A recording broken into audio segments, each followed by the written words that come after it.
Financial যদি support না থাকে, আজকে WHO ওয়ার্ল্ড হেলথ অর্গানাইজেশনের তথ্য মতে আজকে সকালের নাস্তা করার জন্য তারা একটা রিপোর্ট দিয়ে দিয়েছে, একটা সিস্টেম দিয়েছে যে সকালে আপনি কি কি করবেন।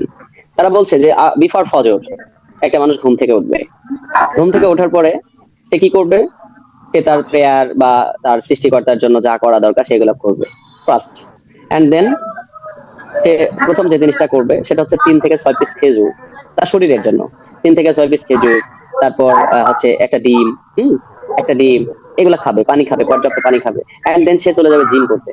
1 ঘন্টা জিম করবে, জিম থেকে আসবে, আশা করে শাওয়ার নেবে, জিম থেকে এসে 2 পিস কলা খাবে, কলা খেয়ে সে শাওয়ার নেবে। মানে আমি আমি আমি দেখেছি শাওয়ার নেবে, শাওয়ার নেওয়ার পরে সে তার অবস্থান থেকে এবার নাস্তার টেবিলে বসবে, নাস্তার টেবিলে সে ভাত বা রুটি, বডি ইফেক্টে যার যেতে যায়, ভাত বা রুটি সেটা নিল, সে ভাতের বা রুটির সাথে কি থাকবে, পর্যাপ্ত 4-5 রকমের সবজি থাকবে। আমরা এক রকমের সবজি কিনতে পারি না, 4-5 রকমের সবজির কথা বলা হয়েছে। 4-5 রকমের সবজি থাকবে, আমিষ থাকবে 1 পিস, সেটা গোশও হইতে পারে, মাছও হইতে পারে। কয় পিস? 1 পিস। আমরা তো পাইলে মানে 1 সপ্তাহ পরে গোস খাই।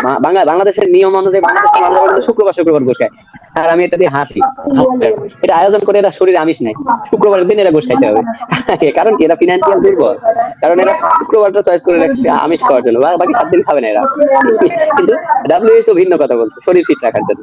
তো আপনি আমিষ নিলেন, এর পরবর্তীতে আপনাকে পর্যাপ্ত ডাল পান করতে হলো, বিভিন্ন ডাউল, হ্যাঁ। এরপরে খাওয়ার শেষে আপনি কি করলেন, আপনি এর মাঝে আরো ফল আছে, হ্যাঁ। এই খাবার খাওয়ার আমরা কিন্তু একটা ভুল করি, আমরা বলি যে ভরা পেটে ফল আর খালি পেটে জল। নো, ভরা পেটে ফল না, ভর পেট ফল, খালি পেটে জল।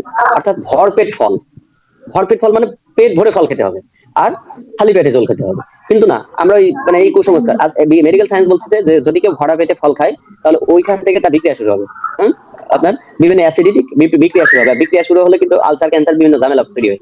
তো ভরা পেটে কখনো ফল খাওয়া যাবে না, ভর পেট ফল খেতে হবে। কখন? খাওয়ার আগে, যত পারেন ফল খান। তো এই সকল কিছু অবজার্ভ করে আমি দেখেছি একটা মানুষের সকালে নাস্তার খরচ লাগবে নিম্নতম 500 টাকা। পেস্তা বাদাম খেতে বলেছে, যেটা বাংলাদেশের সব থেকে ভালোটা 4000 টাকা কেজি, 5-6 পিস পেস্তা বাদাম প্রতিদিন খেতে বলেছে। আমরা বাংলায় বাদাম খেতে পারি না 20 টাকা, কত 200 টাকা কেজি, আমরা পেস্তা বাদামের চিন্তা করি, যেটা WHO বলছে। তাহলে এই খাবার কথাটা যদি ক্যালকুলেশন করি, তো প্রতিদিন 500 টাকা অন্তত খাবার খরচ যাবে। কয় বেলা? এক বেলা, সকালের খাবারে। মাসে আসে 15,000 টাকা, মাসে 15,000 টাকা আসে খাবার খরচ, আমরা খাইতে পারি না। কেন কাজ করবো? রিজন নাই, অলস, অজুহাতের শেষ নাই, কিন্তু সকালে খাবার খাই না।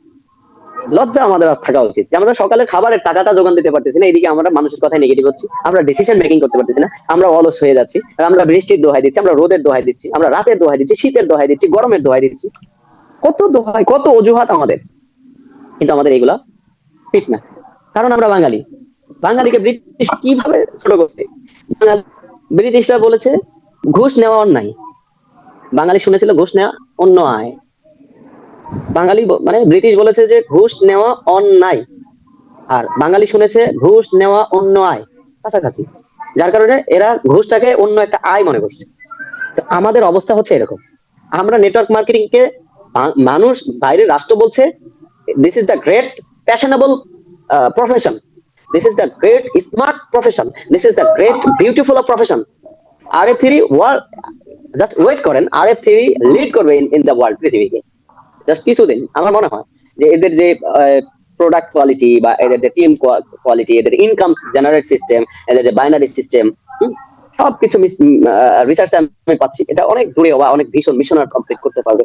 আর কি যে যেটা বলছিলাম, কেন বলছিলাম যে বাংলাদেশের প্রেক্ষাপটে আমরা কোনটা বলছিলাম, সরি মাথায় ভুলে গেলাম। একটু জাস্ট একজন বলবেন, আমি লাস্ট স্পিচটা কি বলেছিলাম, কেন বলছিলাম? RF3 লিড করবে বাংলাদেশে না, তার আগে খাবার। তো 15,000 টাকা খাবারের কথা বলছিলাম, জি ডেফিনেটলি। তাহলে আমাদের 15,000 টাকা খাবার লাগছে এক বেলার খাবার, এখন বাকি 2 বেলা বাদ থাকছে। আর কোথায় থেকে নিয়ম পাইছি আমরা 3 বেলা খাইতে হবে? না, পেটে যখনই ক্ষুধা লাগবে তখনই খাওয়ার কথা, 3 বেলা এটা ফ্যাক্টর না। তো 3 বেলাও যদি চিন্তা করি, তো বাকি 2 বেলা বাদ থাকছে, এক বেলা খাবার খেতেই আমরা পারি না। এরপর আমরা কাজ করতে চাই না, আমরা মানুষের কথা নেগেটিভ হই, মানুষ আমাকে কি বললে, মানুষ আমাকে কি করলো, এইগুলা নিয়ে আমরা চিন্তা করে থাকি। নো, তো এইগুলা নিয়ে চিন্তা করার সময় এখন আপনার আমার নয়। ফিজিক্যালি ফিট হতে গেলে আমাদেরকে আগে ফিনান্সিয়াল ফিট হতে হবে, ফিনান্সিয়াল ফিট হলে ফিজিক্যালি ফিট হবো, ফিজিক্যালি ফিট হলে মেন্টালি ফিট হবো। মেন্টালি ফিট কি? রিদম, মেন্টালিজম, একটা ক্যান, এই একটা স্ট্রং পাওয়ার, পজিটিভ। জাস্ট ইমাজিন, দলবল নির্বিশেষে আমি একটা কথা বলি, বাংলাদেশের রাজনৈতিক প্রেক্ষাপটে 7ই মার্চের ভাষণ, হ্যাঁ, বঙ্গবন্ধু শেখ মুজিবুর রহমান। আমি কোনো দলে সাপোর্ট করি না, বাট আমি সেটার জন্য বলছি না। আমি একটা ভাষণের কথা বলছি। কি বলেছিলেন তিনি? এইবারের মানে গর্জন, হ্যাঁ, শুনলে একটা শরীরের লোমটা যেন খাড়া, মানে স্ট্রং হয়ে যায়।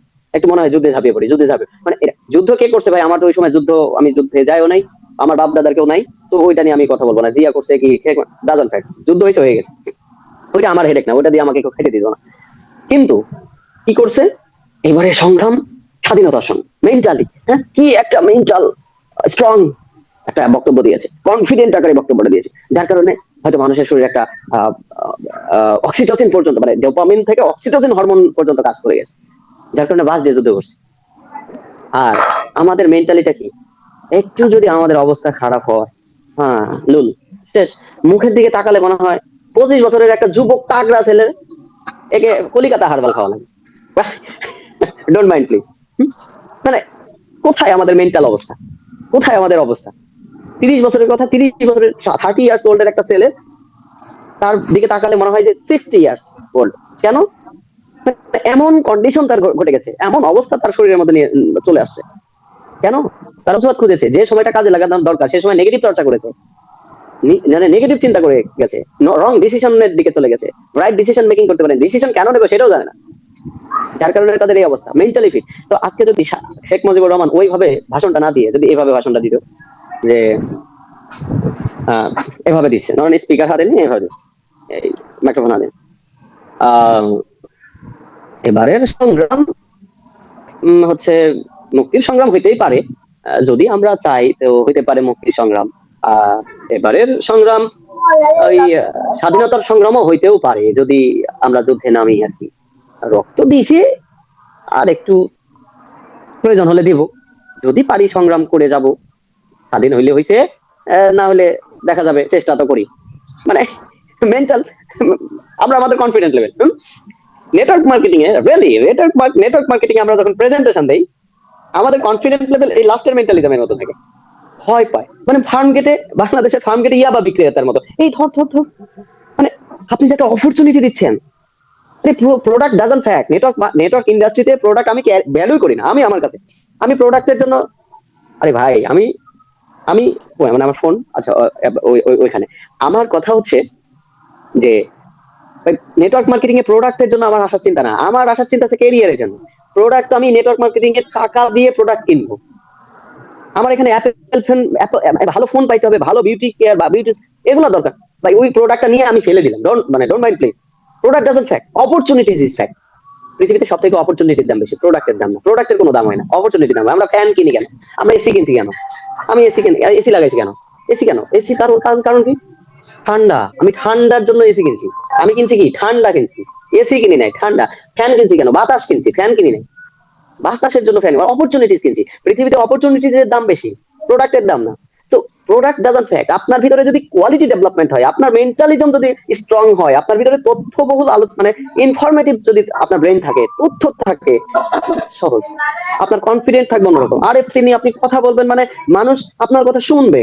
কিন্তু আপনি যদি চিন্তা করেন আরএফ থ্রিতে, একজন ধরুন প্রশ্ন করলো, আচ্ছা আপনার আরএফ থ্রি কি সাস্টেইনেবল, আরএফ থ্রি সিস্টেম কি সাস্টেইন, আমি তো দেখেছি সাস্টেইন, আমার সিনিয়র ম্যাডাম বা আমার সিনিয়র স্যাররা তো বলছিল যে এটা ভালো, তার জন্যই তো আপনাকে বলছি। কি অবস্থা মেন্টালি, তো এইরকম হলে না, এটা কখন আপনার ভিতর থেকে গ্রো করবে? একটা কথাই আছে যে এই পৃথিবীতে ওই ব্যক্তির কথা তত সত্য যার কাছে আছে যত তথ্য। অর্থাৎ আপনার কাছে যত তথ্য থাকবে, আপনি তত আপনি কনফিডেন্টলি কথা বলতে পারবেন। তো ফার্স্ট অফ টাইম আমাদেরকে যেই কাজটা করতে হবে সেটা হচ্ছে ওয়াই, কেন, কোনো কিছু না, ফার্স্ট একটা ডিসিশন মেকিং এর প্রথম রিজন হচ্ছে কেন, কেন কাজ করবো, কেন ডিসিশন নেবো, কেন এটা করা দরকার, কেন। জাস্ট আমি কিন্তু আবেগে কথা বলেছি, এটা হয়তো আপনি হয়তো হেসেছেন আমার কথায়, যে কিন্তু এটা রিয়েলাইজ কখনো করেননি, এটা কখনো রিয়েলাইজ করেননি যে আপনি, জাস্ট 1 সেকেন্ড প্লিজ, আপনি এটা রিয়েলাইজ করলেন না যে আসলেই তো আমি, আর বয়স আজ 30 বছর, আমার পকেটে 30,000 টাকা নাই, কিন্তু দিন শেষে আপনি আমার বোনকে ফোন দেন, ছেলেদের জন্য যারা ছেলে, আমার বোনকে ফোন দিয়ে বলবেন, তোমার জন্য মরতে পারি ও সুন্দরী তুমি গলার মারা, তোমার জন্য এনে দেবো চাঁদ। আরে বেটা, চাঁদ লিখবি যে, চাঁদ লেখার জন্য যে কলমটা লাগবে, একটা দামি যে কলম ব্যবহার করবি, সেটা টাকাও তো নাই, তাহলে মিথ্যা। মানে কি একটা অবস্থা আমাদের। Please don't mind. তো আমাদেরকে কেন কাজ করব, কেন কাজ করা দরকার, এই কেন রিজনটা ক্লিয়ার করেন। ডিসিশন, আমাকে পৃথিবীতে কেউ কারো ডিসিশন দিতে পারে? ডিসিশন মেকিং হয় কারো দ্বারা? নো, ডিসিশন নিজের দ্বারা মেকিং করতে হয়। প্রতিভা বলে একটা কথা আছে না, যখন আপনি কেন রিজন খুঁজে বের করবেন তখন আপনার ব্রেন হাউ কিভাবে করব কিভাবে করব এর জন্য তারা দেবে। যখন আপনি হাউ কিভাবে তারা দেওয়ার জন্য দৌড় দিবেন, যখন দৌড় দিবে তখন আপনার এক্সপিরিয়েন্স তৈরি হবে। যখন আপনি এক্সপিরিয়েন্স তৈরি করতে পারবেন, মানে এক্সপিরিয়েন্স আসবে কোথা থেকে? ইনফরমেশন থেকে। যখন আপনার ভিতরে ইনফরমেশন গ্রো করবে, পৃথিবী নিয়ে আপনি চিন্তা করবেন, রিয়েলাইজেশন করবেন, সিস্টেম নিয়ে রিয়েলাইজেশন করবেন, তখন আপনি ডিসিশন মেকিং করতে পারবেন। That's the decision is years. আমরা কথাই বলি না যে if you want to be the successful person in the world, of course you have to maintain your confident, goal setting, attitude, ambition, etc etc.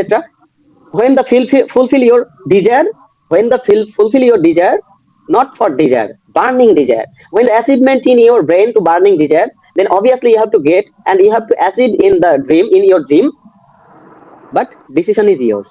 For always বলি decision is yours, decision not for others. পাবো নিজের decision নিজে নিতে হয়। এখন নেওয়ার সিস্টেমটা কি এইটা না আমাদেরকে জানতে হবে। নেওয়ার সিস্টেম কি? হোয়াই, কেন, কেন, কেন, একদম ঢালাই বালাই করেন কেন, সবকিছু মিলে চিন্তা করেন কেন। মানুষ আজকে যারা ধনী হতে কেন পারেন? আজকে সবাই অভাবী, বলে না আমার অভাব যাচ্ছে না, আমার অভাব যাচ্ছে না, আমার অভাব যাচ্ছে না। তো আমি জিজ্ঞেস করি ভাই আপনার কি অভাব? বলে হ্যাঁ অভাব।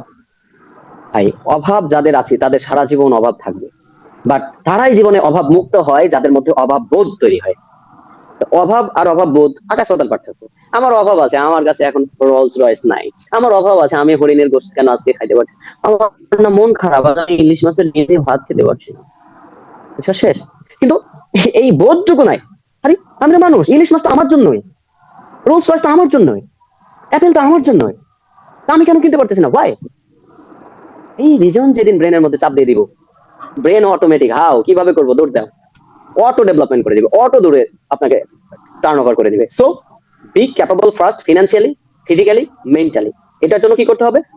ওয়াই, কেন, অন্তত পিতা মাতার জন্য হলো, অন্তত সোসাইটির জন্য হলো, অন্তত নিজের জন্য হলো, অ্যাট লিস্ট নিজের জন্য হলো। তো আমরা যেটা করব, কেন কাজ করব, এই রিজনটা ফাইন্ড আউট করবো, অ্যান্ড দেন হাউ, এটা সহজ। আর এমন একটা ইন্ডাস্ট্রির সাথে আপনি সম্পৃক্ত হয়েছেন, বিলিভ করেন। বাংলাদেশে আমি একটা এক্সাম্পল দিয়ে আজকে কথা শেষ করব। বাংলাদেশে এয়ারপোর্টে 2014 সালে একটা নিয়োগ সার্কুলার আসছিল যে